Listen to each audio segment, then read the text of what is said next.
This episode is brought to you by Shopify.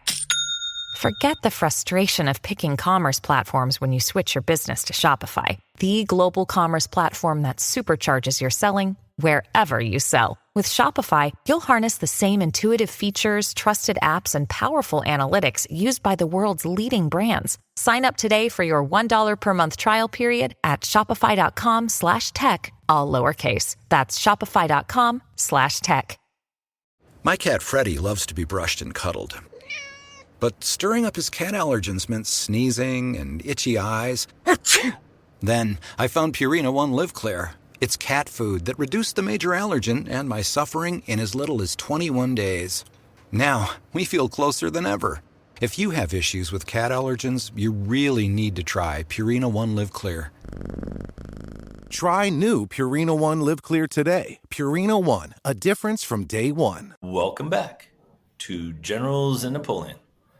We are very lucky today to have a very special guest who was recently on the Netflix documentary Churchill at War. We have the great Dr. Warren Dockter. How are you, sir? Doing well. Thanks for having me, John. Yeah, my pleasure. For those of you not familiar with Warren, he's the CEO and president of the East Tennessee Historical Society. He's also a Churchill scholar. He has a few books on Churchill, including Churchill and the Islamic World, which you can find on Amazon, along with some other books on Churchill, and we're thrilled to have him on. You can also follow Warren on Twitter if you'd like, or X, Warren Dockter. How did you get into Churchill, Warren? Well, it's maybe unusual that the president of the East Tennessee Historical Society is a Churchill scholar, and I appreciate that. So I graduated from the University of Tennessee, and then I went and did my graduate work at the University of Nottingham in the UK. And then that sort of led on to other things. I was a research fellow at Cambridge, at Clare Hall. I was a bi-fellow at Churchill College. My book, Churchill and the Islamic World, came out of my research for my PhD. And then I was a professor or lecturer of international politics at Aberystwyth University. So this has sort of always been my field, and I had worked professionally in the UK for a long time and focused on the British Empire.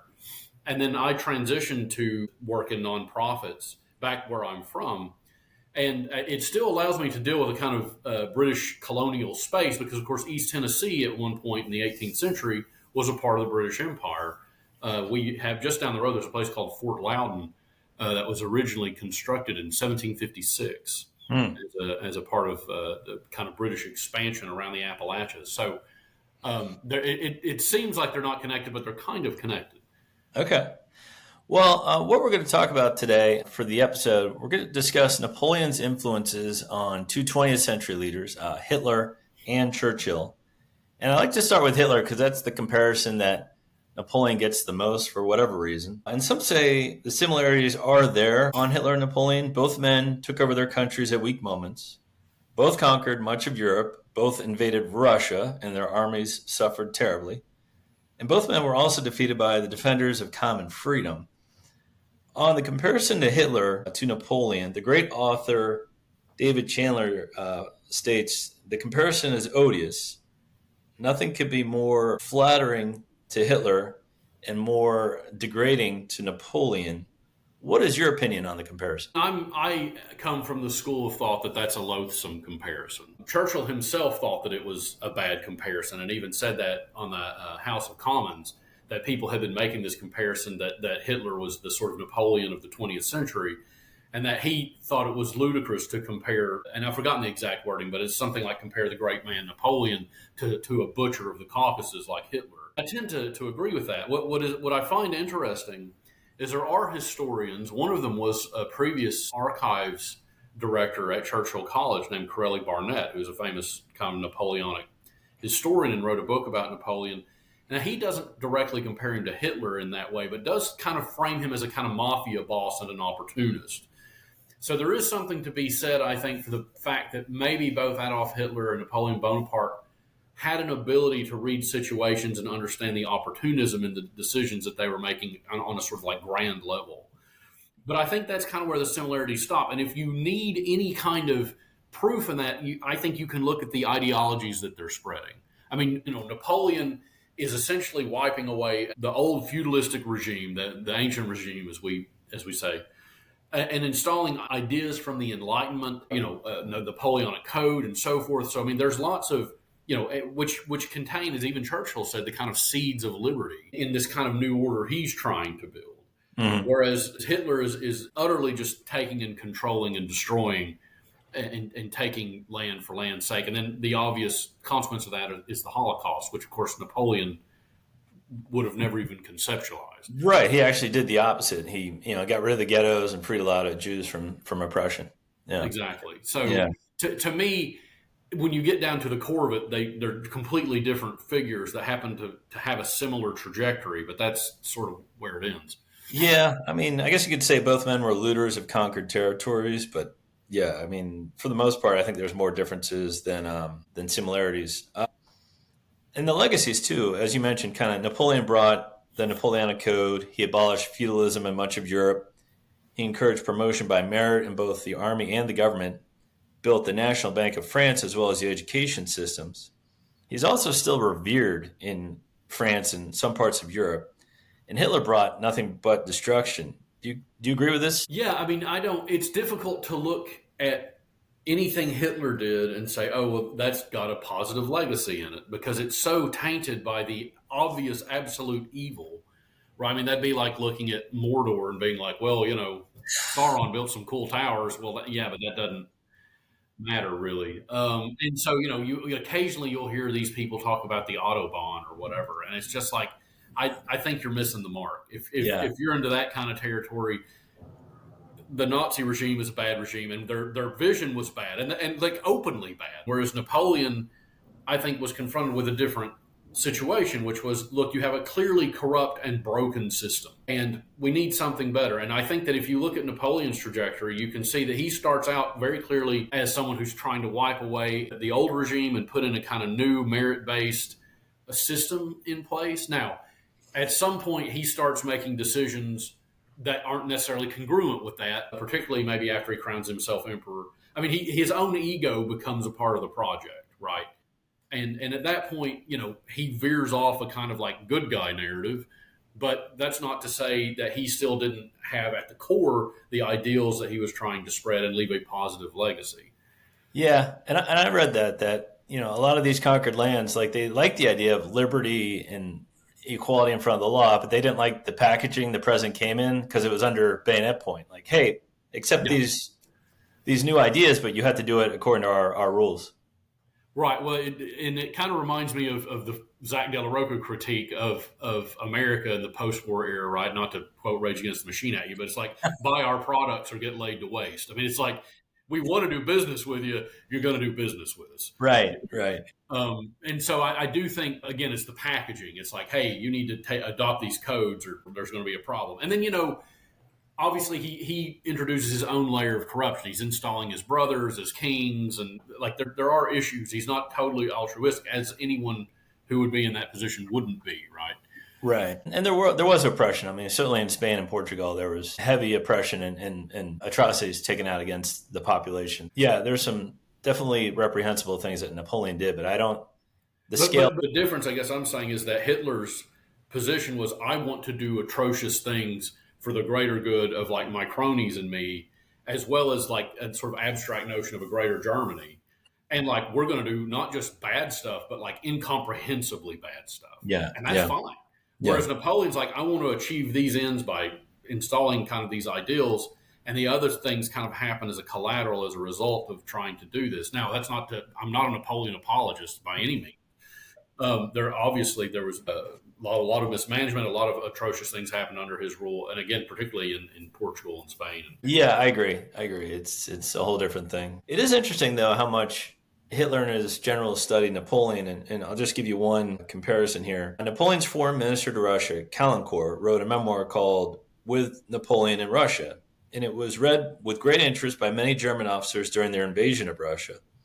German generals made reference to it while describing the character of the Russian soldier, their stubbornness in defense, and their capacity to endure bombardments, and General von Kluge, commander of Army Group Center, reportedly referred to the work often. General Blumentritt recounted, quote, I can still see von Kluge trudging through the mud from his sleeping quarters to his office.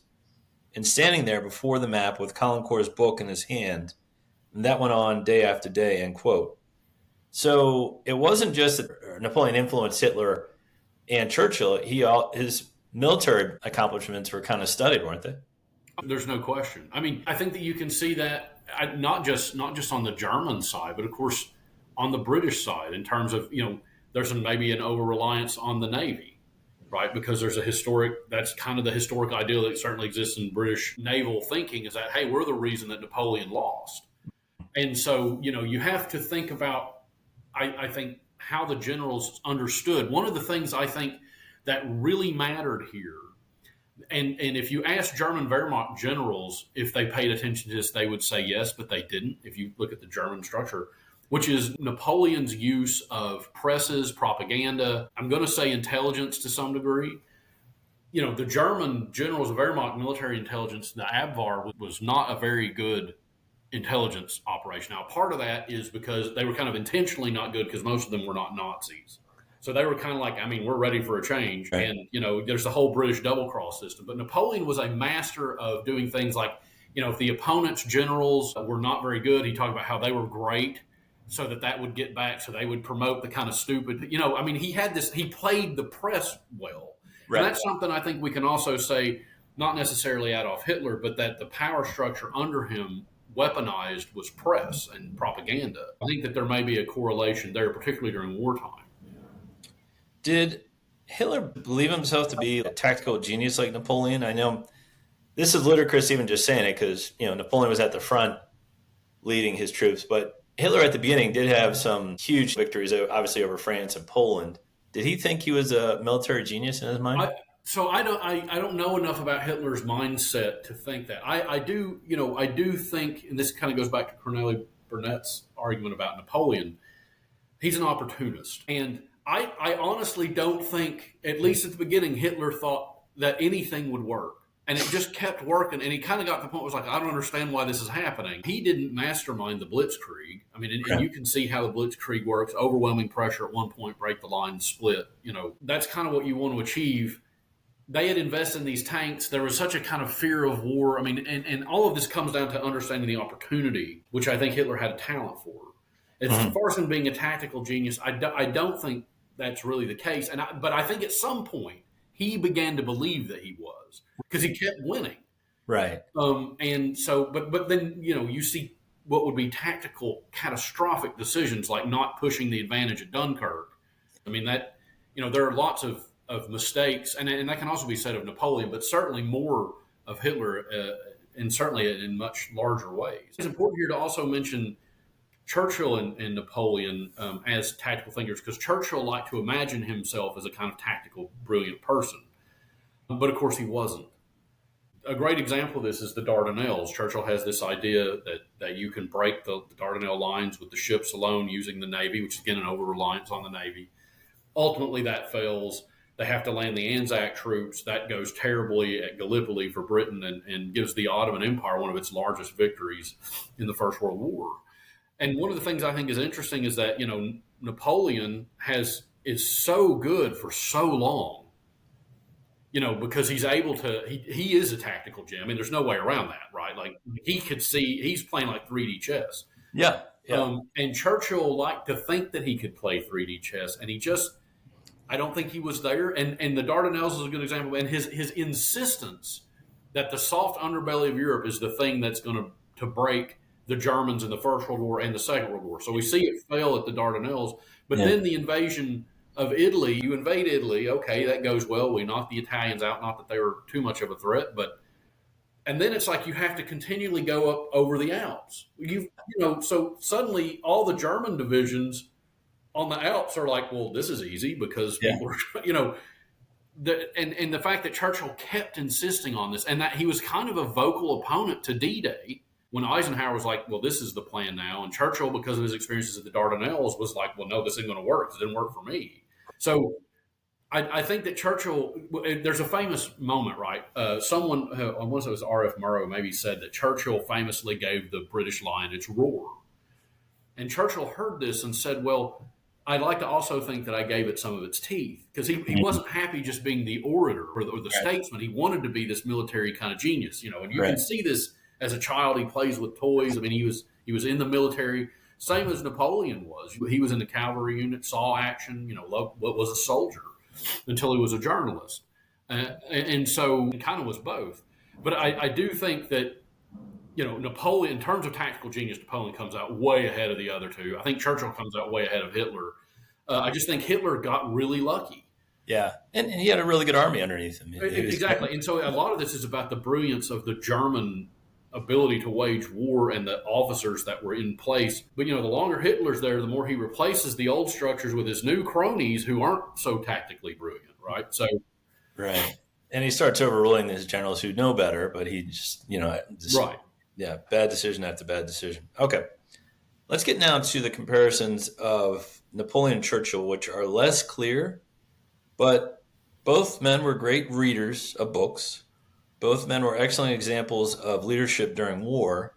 What other similarities do you think they had? So there's a great essay, maybe you've read it online, that Alan Packwood, who's a good friend of mine, wrote, that sort of talks about the comparisons of Napoleon and Churchill. And let's just start with their personalities.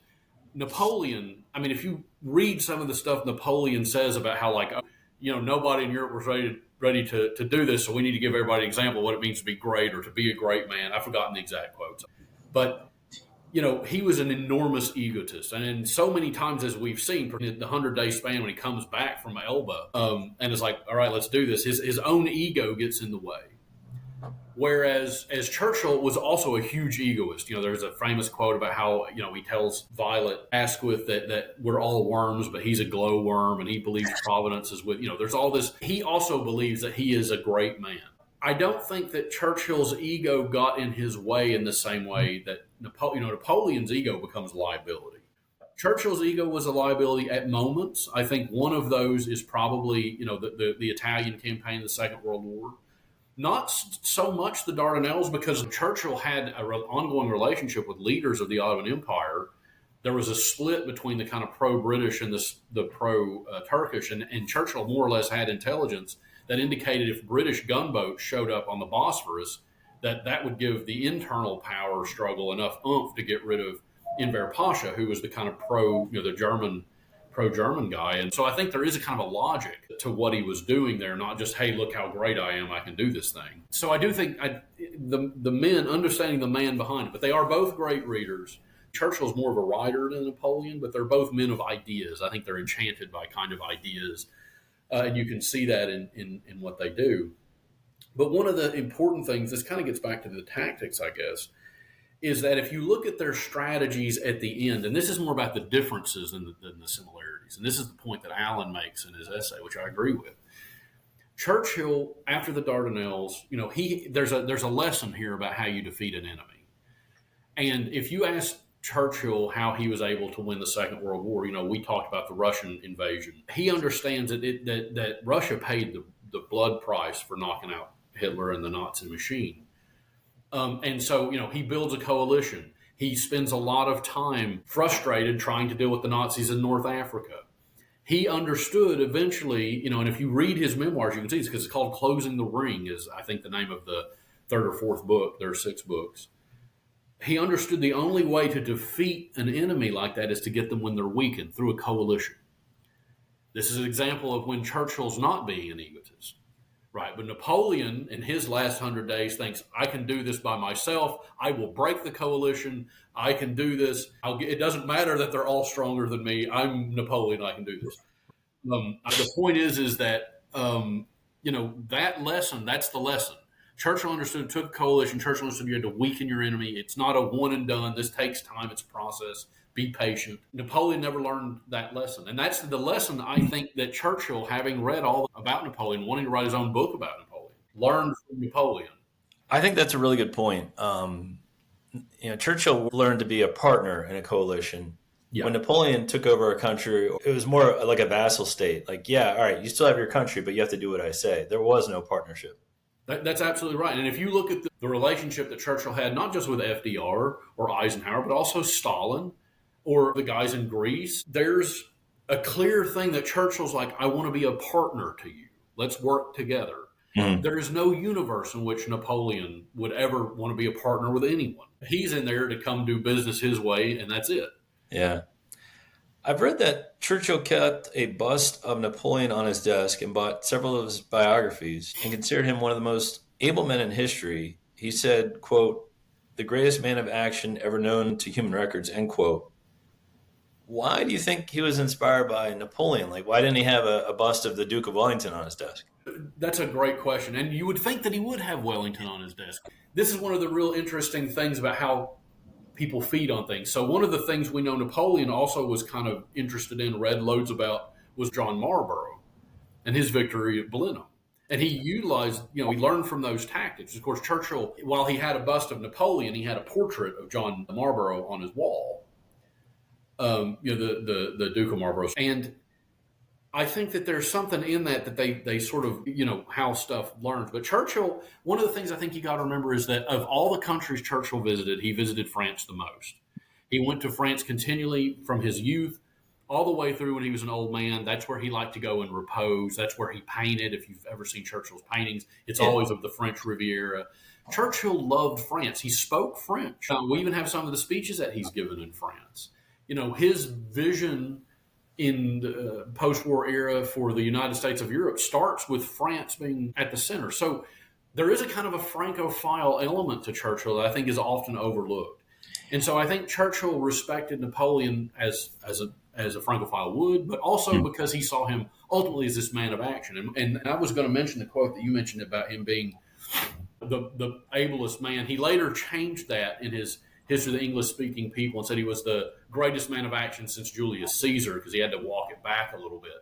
But there's a better quote, and Allen uses this in his. Napoleon may have been a military tyrant, a conqueror, a man of order and discipline, a man of mundane ambitions, overwhelming egotism. But his grandeur defied misfortune and rises superior even to time. It takes something for Winston Churchill to say, you're superior to time. And if you read a lot of what Churchill writes about Napoleon, certainly the things he was reading, it's hagiographic, right? It's very pro-Napoleon. You don't really get a kind of anti-Napoleon thing, in the sort of broader grand context till kind of later on. I mean, Corelli Barnett's one of the leading voices that talks about Napoleon being an opportunist in terms of serious history. But Churchill always had this kind of grand vision. And even in his History of the English-speaking People, the volume he talks about Napoleon, which I think is volume 3, there's a chapter, and it's just called Napoleon. And for a moment, a Frenchman becomes the protagonist of a book series about the English-speaking people, which I think is remarkable. Mm-hmm. So, I mean, Churchill absolutely adored Napoleon. But the important thing is to go back to the fact that Churchill was not uncritical of him.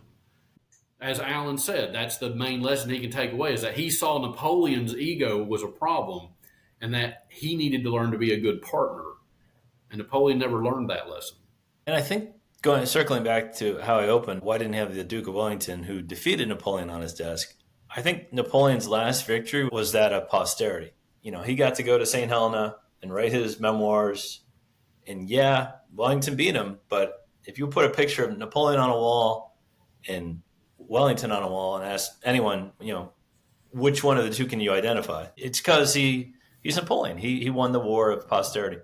Yeah, well, that's it. And I mean, we're still talking about Napoleon's legacy 200 years after the fact. We talk about Wellington's legacy because he defeated Napoleon. I mean, that's the reality, is he's a part of the story because he's able to stop a kind of historical force. Yeah, like we don't talk about his prime minister roles very often. No, and that's what I mean, and I think is quite interesting. So, and a lot of this has to do with, I mean, if we zoom out for a second, we talk about the march of time. There's a moment in European history when the old regimes are gone, particularly after the American Revolution, the French Revolution, and reconfiguring what Europe would look like and how that would work. I mean, that's why Napoleon's posterity, his legacy, lives, is because of the Napoleonic Code and the meritocracy and the fact that the old feudal or quasi-feudal way of doing things couldn't work anymore.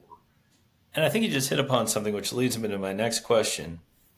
I've seen that tech CEOs have been reading biographies of Napoleon, And I was going to ask you, what lessons can government leaders and CEOs learn from Napoleon? But maybe that's it. Like, old ways don't have to be the new ways. Like, you can always develop a better system. I think that's and that's also why I think you see it occurring in tech, because a lot of CEOs read Napoleon and have done. But I think the idea of the tech world saying, hey, we have to think about wiping away, the old way of doing things is gone. We're going to try to build a new future. The fun corporate way to say that is future casting now, which I hate. But that's what we're all trying to do, because and now particularly we're at one of those moments. We're at a technological jump in the age of information with AI. If you think about where we're at a moment where we have to come up with a new order. Now, Napoleon understood that new order is going to be a little sloppy to begin with. There's going to be mistakes that are going to be made. It isn't going to be perfect. There's going to be problems. And I think you look at people like Elon Musk as a kind of technological Napoleon, and mistakes are being made. You can look at Twitter itself as an example of a mistake that Elon Musk has made. But also look at the things that he's done. Now, he's not necessarily out there working out the math himself, but he's enabled people to figure out how to catch rockets. Bro, that's like, we're in the future. I mean, and we're actively talking about colonizing Mars. And for all the faults of Elon Musk, the guy has empowered a kind of mind culture about, we have a problem, let's fix that problem, which is exactly what Napoleon did. This system won't work, we have to fix it. Right. They always talk about, in the tech world, becoming a disruptor of, like Uber, disrupting the taxi service, or Airbnb disrupting the hotel industry. Like, finding that tech new ground, like it's AI or quantum computing, whatever it is that disrupts the old way of doing it. Well, and that's one of the reasons. I mean, this is going to sound nuts and also a weird place to bring this up, but like, I'm interested in cryptocurrency. And so you can see with things like Bitcoin, I'm sort of heavily involved with a thing called AMP token, which is about replacing debt payment rails for retailers. And I think that, they're trying to do something completely new. And you listen to the people who were founders, this is a Napoleonic moment by coming up with a new way. And sometimes that's messy, right? I mean, that's the thing. But it takes I'm going to say, man of action, to use Churchill's words, to see these things through. Getting back to the comparison between the three men, all were able to galvanize their countries toward a goal, not always a positive goal, but towards a goal. Sure. And all three were excellent orators. What qualities do you think all three had in common? I think all three men were excellent in their way of becoming a kind of, through propaganda, through lots of different ways. I mean, and I'll talk about each one's kind of ability to do that in a second, but to allow themselves to become a personification of the state that they imagine, that they want. So in the instance of Napoleon was able to use press, like we talked about earlier, and representations of himself in the press as a kind of what the new France would be. Mm-hmm. That this is logical, it's ordered, and it's sort of unstoppable, but in a good way, right? If you look at what Churchill did, I mean, one of the things that he was able to kind of weaponize in the press, and I mean this politically, not in a literal sense, is caricature. And Napoleon did this as well. That's why Churchill always had the cigar. He knew how the cartoonist would cartoon him. So he was able to kind of use that to his advantage. And so that pugnacious face and thing, that's why you have the English bulldog, and so the same with the kind of French, military might that Napoleon was projecting. Churchill's doing that pugnacious, like, do what you want, you're going to have to deal with me kind of look. And I think of the three of them, they were all good at this. And obviously Hitler was able to kind of weaponize the press in a literal sense. But also the way he was able to use his oratory to do this. And, Churchill had an amazing oratory. And we don't really know what Napoleon sounded like, obviously. But if you listen, there's a famous quote, and I believe it was A.J.P. Taylor's historian I really respected. And he talked about, as a kid, the difference between these men, because he was a child during the Second World War. And he said they would broadcast Hitler's speeches, and, he's ranting. And you'd listen, and he didn't speak German at the time. And he thought, God, this guy, the way he spoke, made you believe that he was capable of anything. And it was terrifying. But that when Churchill spoke and broadcasted the speeches that he would have said in Parliament, on the radio, or just on the radio addressing the nation, that he made you feel like you could achieve anything, that you could do anything. and that's the kind of difference in the oratory between them. And one of the things I think that also is remarkable about their oratory, the way they use their oratory, Hitler was always like, this is happening, we're taking this over, it's going great, even when it wasn't going great. Yeah. And and Churchill starts from a position of, guys, it's not looking great for us. France is gone. That the famous we will fight them in the beach starts with what General Vagon called the Battle of France is over. Yeah. And Churchill wants to go back in and help France, but it's like, guys, this is bleak. We got, and so one of the things I think that's kind of brilliant, without giving away secrets, Churchill was able to go in and say, guys, the threat we're facing is real. And he didn't hide that from the British public. He brought them on the journey with him through his oratory. And that's kind of an amazing power. Yeah, and then you flip it over like 44, 45, when bombs are raining on Berlin every day and Goebbels is saying everything's fine. Yeah, we got that tank thing, like we got the tiger's teeth, what it's called, the dragon's teeth. It's fine. Yeah, don't worry. Yeah, and I mean, obviously the incongruence and people, because people then sort of see the man behind the curtain, right? And Hitler, that kind of blows the whole thing. Now, and we don't know how Napoleon would have spoken in that way, but we have his talks and his codes. And we can imagine just in the way he was able to utilize the press, that he would also have galvanized, particularly the French military, to his will in a pretty impressive way. Well, let's talk about the downfall of each man to kind of wrap up. Obviously, we know Hitler is surrounded by all sides, and he ends up hiding in a bunker before killing himself. Napoleon's imprisoned on an island in the middle of nowhere, and Churchill's removed from office right after he led through Great Britain through its darkest moment. How does each popular leader fade away? It seems to happen very quickly. Vitamin Water was born in New York because New Yorkers wanted more. Like more flavor to go with all the flavor. A refreshing drink after climbing 6 flights of stairs to a walk-up apartment, or standing in the subway station in 100-degree heat. Focus when I have an 8-hour shift.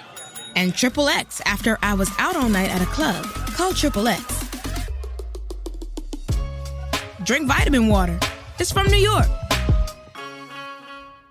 That's your money saying it's time for a McDonald's run. Because with new McValue at McDonald's, you get more than you expect. Like buy a 6-piece McNuggets and add a McChicken for just $1. Your money says let's go. Get more than you expect with new McValue. Prices and participation may vary. Valid for item of equal or lesser value.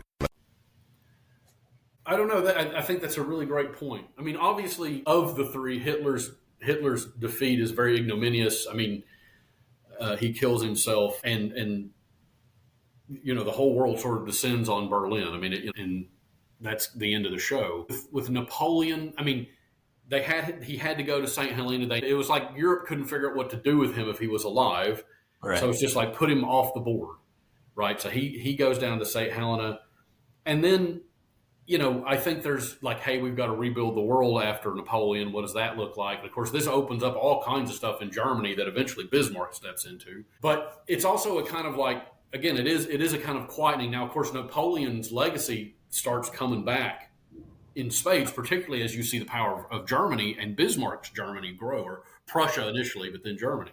Right. Churchill's defeat is kind of interesting because, or his political defeat, because one, a lot of people are like, how could this happen? And the first is Churchill spent 15 years telling people that he's not like other conservatives, that he gets what's going on here, that the Nazis are bad. Whereas most conservatives like Halifax and Chamberlain are like, oh, hey, let's make a peace with them and we'll focus on Russia. And so Churchill is sort of separated himself from the Conservative Party. And of course, because of the peculiarities of the British electoral system, you vote your party, not your man. And so if you look at the campaign slogan for Labour in that election was cheer for Churchill, vote for Labour. And so that's one of the reasons Churchill was kind of pushed aside. The other is that he gave this sort of catastrophic speech saying that the Labour Party would be like the sort of Communist Party, would have its own kind of secret police. It's Gestapo. It's called the Gestapo speech.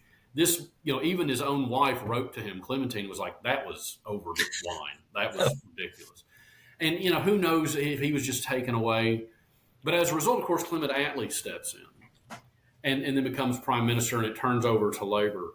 And I wonder if there's also a way to examine this, that this may actually be a kind of Elba moment for Churchill, because Churchill, of course, is still on the scene.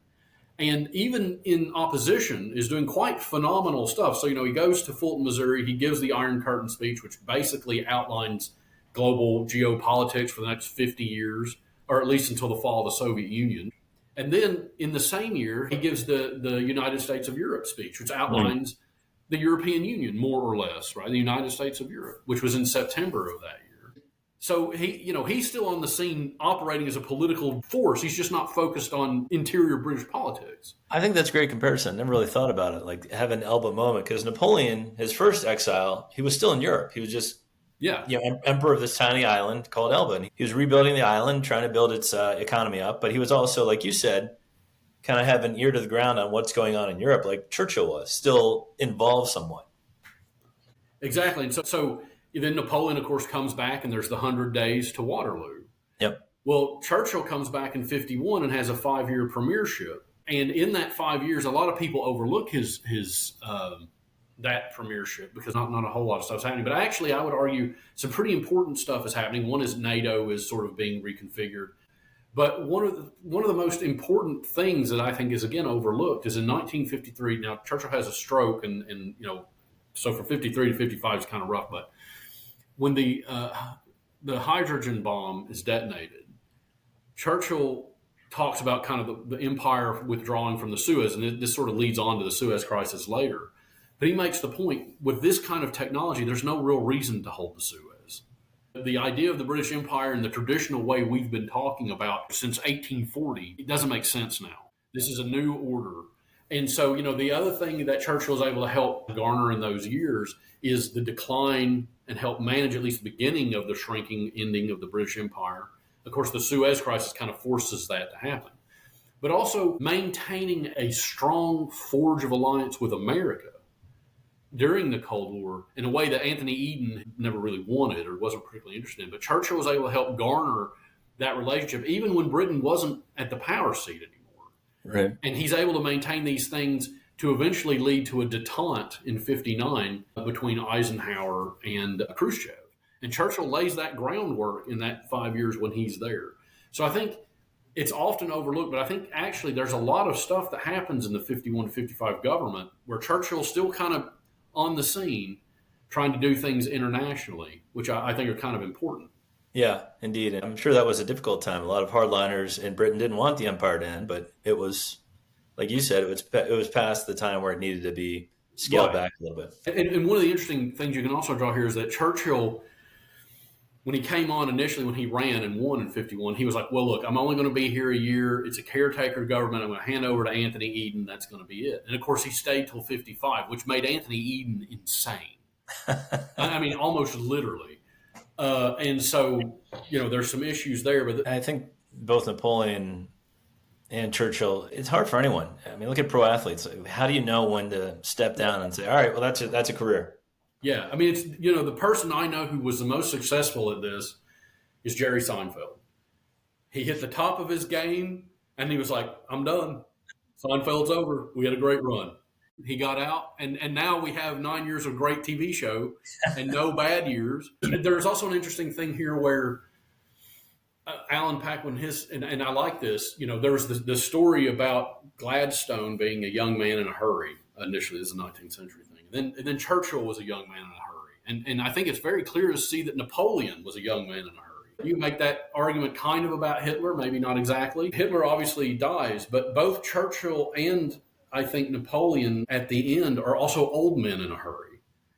Churchill's he realizes that the clock's counting down and he's doing everything he can in 51, 55 to help sort of solve the Cold War problem because he thought when Stalin died, that would be a moment for everybody to come back together. Whereas, Napoleon has his 100 days and then it's like you're on saying there's nothing you can do but write your book. You're out of pocket. Yeah. And so, he has to furiously get his account down. Yeah. That's a great point. They were, all of them. I mean, Napoleon, look at all he did by the time he was 30. He was in a hurry for sure. Yeah. And this all goes back to them, I guess, being men of action, for good or for ill, Yeah. All good stuff. Well, Warren, that was a perfect summary and just what I was looking for on the comparison of all three men. Thank you for that. Again, if you want to find Warren, you can track him down on X/Twitter, Warren Dockter, Dockter. And again, I recommend any of his books on Amazon. They'd be a good read for you. And we thank you again for coming on, Warren. Yeah, thank you so much, John. I really appreciate it. Yeah, you were great. My pleasure.